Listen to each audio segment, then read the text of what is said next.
حضرت امام حسین رضی اللہ تعالیٰ عنہ کے بیٹے حضرت امام زین العابدین رضی اللہ تعالیٰ عنہ کے پاس ایک تاجر آیا، کہنے لگا حضرت بڑا ہی پریشان ہوں، دکھوں کا مارا، کاروبار بھی ہے، بزنس بھی ہے،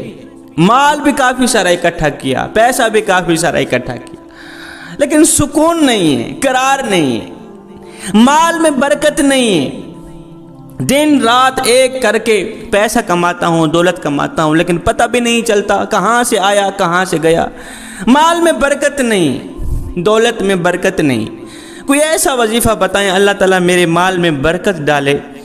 اور یہ جو پریشانیاں ہیں، یہ دکھ ہیں، یہ تکلیفیں ہیں، یہ ٹینشنیں، یہ جاتی رہیں۔ حضرت امام زین العابدین رضی اللہ تعالیٰ عنہ نے فرمایا میاں میں نے اپنے بابا سے سنا، انہوں نے اپنے بزرگوں سے سنا، میرے بابا حضرت سیدنا علی المرتضیٰ شیر خدا کرم اللہ وجہ الکریم فرمایا کرتے تھے کہ حضور علیہ السلام کی 4 صفات جس شخص نے اپنا لی اللہ تعالیٰ اس کو رزق اتنا دے گا کہ مثال وہی حضرت عمر والی بن جائے گی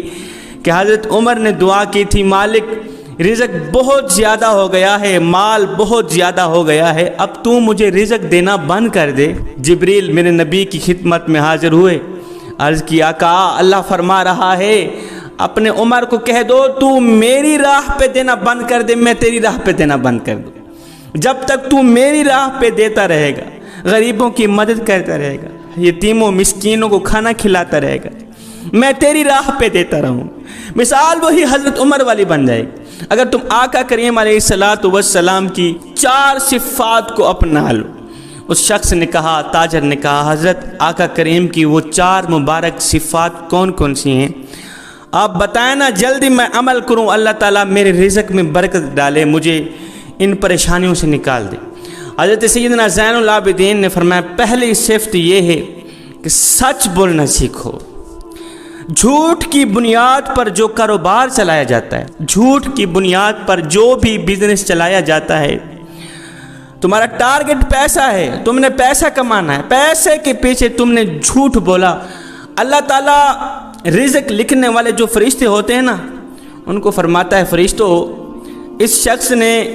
صرف رزق بڑھانے کی خاطر جھوٹ بولا، مال کی خاطر، دولت کی خاطر جھوٹ بولا، اس نے محنت تو کی ہے، جھوٹ بولا ہے، جو بھی کی ہے محنت تو کی، اس کی محنت ضائع نہیں کرنی، اس کے نصیب میں رزق لکھ دو، صرف رزق ہی لکھنا، صرف مال ہی لکھنا، صرف پیسہ ہی لکھنا، اس رزق کے اندر جو برکت ہے وہ ختم کر دینا، پریشانیوں میں مبتلا کر دینا، رزق کے اندر پریشانیاں ڈال دینا، رزق کے اندر دکھ ڈال دینا، تکلیفیں ڈال دینا۔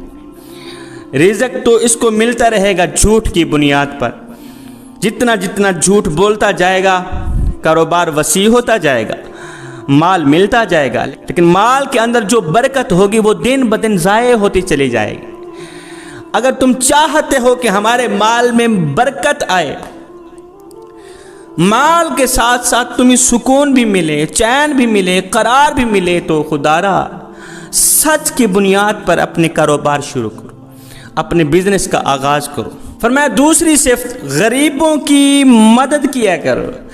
غریب ہمسائے کی مدد کیا کرو، یتیموں کو کھانا کھلایا کرو، مسکینوں کو کھانا کھلایا کرو۔ اللہ تعالیٰ اس شخص کو کبھی بھی غریب نہیں کرتا جو شخص غریبوں کی مدد کرتا ہے۔ صاحب عبادت اس مقام تک نہیں پہنچاتی جہاں غریب کی خدمت پہنچاتی۔ حضرت سیدنا زین العابدین فرمایا کرتے تھے میں غریبوں کی مدد کرتا ہوں اس لیے کہ غریبوں کی مدد کرنے والا شخص زندگی میں کبھی غریب نہیں ہوتا۔ میں یتیموں کے سروں پر شفقت بھرا ہاتھ رکھتا ہوں اس لیے کہ جب میں مر جاؤں کوئی میری اولاد کے سر پر بھی شفقت بھرا ہاتھ رکھے۔ حضرت امام زین العابدین خود اتنے سخی تھے، شاہانہ زندگی گزار کے گئے، شہنشاہوں والی زندگی گزار کے گئے، اتنے سخی تھے اللہ کے نام پر تو اپنا سب کچھ قربان کرنے والے لوگ تھے۔ جب حضرت امام زین العابدین کا انتقال ہوا، وصال ہوا، تو لوگوں نے دیکھا کہ آپ کے کندھے پر نشان تھے، بوریاں اٹھانے کے نشان تھے، جبکہ آپ نے کبھی محنت مزدوری بھی نہیں کی تھی۔ شاہانہ زندگی گزار کے گئے ہیں۔ غسال نے دیکھا آپ کے کندھے پر نشان تھے، دیکھ کر حیران رہ گئے، یہ نشان کہاں سے آ گئے؟ بوریاں اٹھانے کے نشان، محنت مزدوری کرنے کے نشان۔ یہ تو بعد میں پتہ چلا کہ حضرت امام زین العابدین نے 100 غریبوں کے گھر کا خرچ اٹھا رکھا تھا۔ روزانہ رات کو بوریاں اپنے کندھے پہ اٹھاتے، غریبوں کے گھر پھینک آتے، اور حد ہو گئی قبلہ،